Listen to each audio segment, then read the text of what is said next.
In the fading light of an era, after the dust of conquest had settled, a generation arose that did not know the Lord or the work he had done for Israel.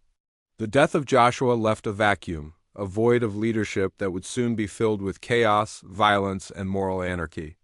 This is the story of a nation spiraling into darkness, a time when every man did what was right in his own eyes.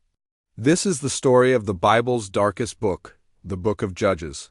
Welcome, and thank you for joining us as we journey into one of the most turbulent and troubling periods in biblical history.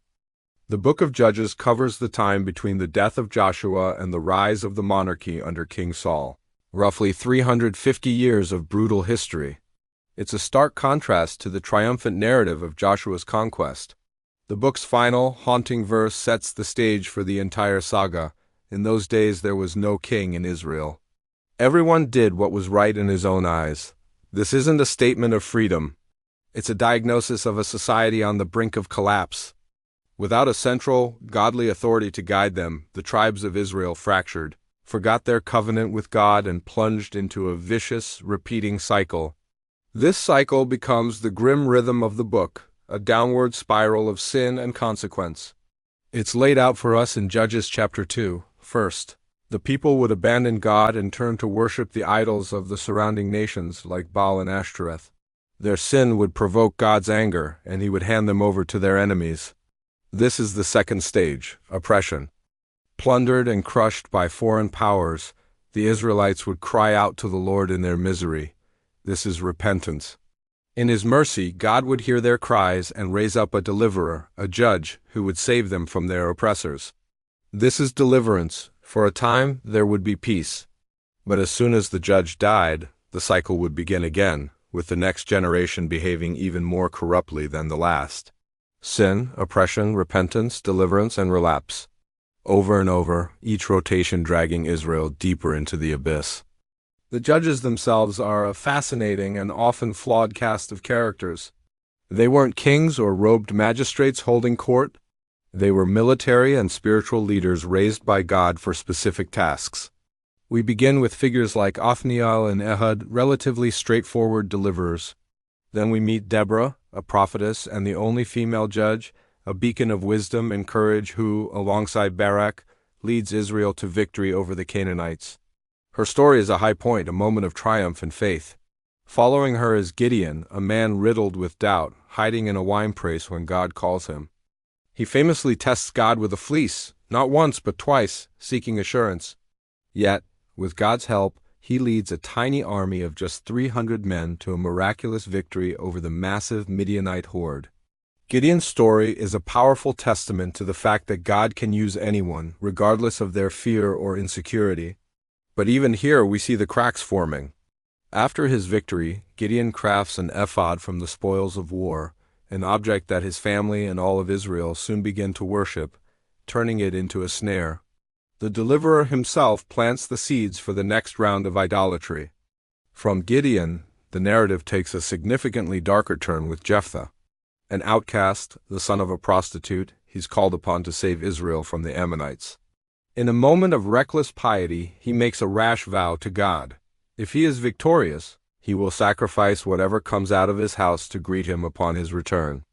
Tragically, it is his only child, his beloved daughter, who runs out to celebrate his victory. The story is heartbreaking, a brutal depiction of how distorted Israel's understanding of God and true worship had become. They had sunk so low that they were mimicking the horrific child sacrifice practices of the very pagan nations they were supposed to drive out. And then there is Samson. His story is perhaps the most famous, but also one of the most tragic. Born a Nazirite, set apart for God from birth, and gifted with supernatural strength, Samson was meant to be a great deliverer from the Philistines. Instead, his life is a catalogue of compromised vows, driven by lust, arrogance, and a thirst for personal revenge rather than a desire for God's glory.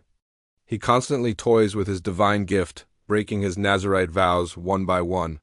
He touches a dead lion, attends drunken feasts, and finally reveals the secret of his strength to Delilah, a woman paid to betray him. His life ends not in a blaze of heroic glory, but in blindness and slavery, grinding grain in a Philistine prison. His final act, pulling down the temple on his enemies and himself, is a mixture of repentance and revenge, a final, desperate cry to a God he had long ignored. Samson's story is the book's tragic crescendo, the ultimate example of a gifted individual squandering his divine potential for selfish desires. His life mirrors Israel's own journey, chosen, gifted, but ultimately brought low by compromise and sin. The progressive darkness of the book is undeniable.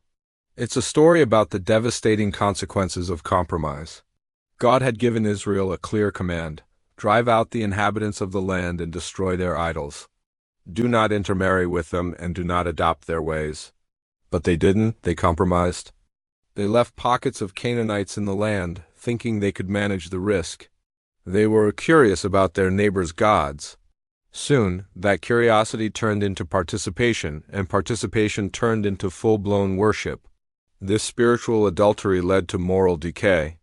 The final chapters of Judges, which describe a Levite's concubine being brutally assaulted and murdered, followed by a horrific civil war that nearly annihilates the tribe of Benjamin, are some of the most shocking and violent passages in the entire Bible.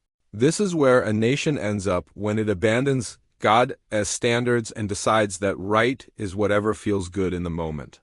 It's a terrifying portrait of a society completely unmoored from its moral and spiritual foundation.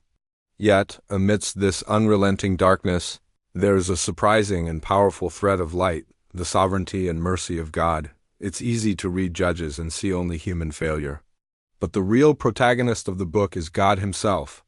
Despite Israel's constant rebellion, God never completely abandons his people. He is patient. He is merciful. Every time they cry out, he listens. Every time he sends a deliverer. And the people he chooses are not perfect heroes.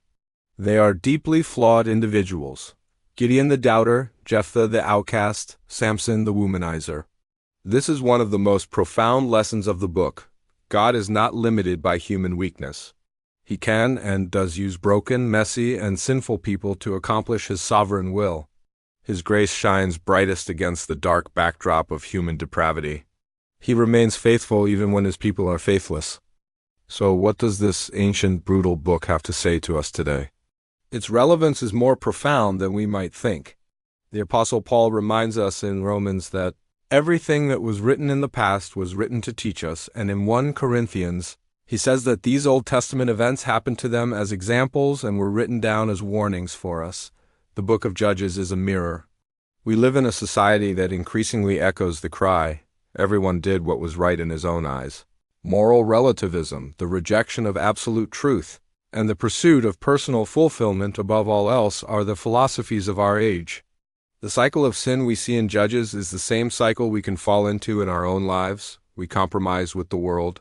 We become oppressed by sin. We cry out to God. He delivers us, and then we find ourselves tempted to drift away again. Judges warns us about the danger of spiritual apathy, the slow fade of compromise, and the catastrophic end of a life or a society that cuts itself off from God. It calls us to radical obedience, to be vigilant in guarding our hearts against the idols of our own culture, whether they are wealth, fame, power, or comfort.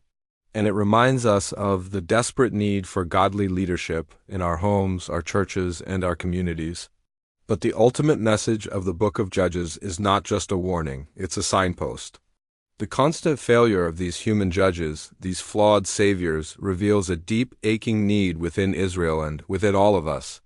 The system of temporary deliverers wasn't working. The people needed more than a judge.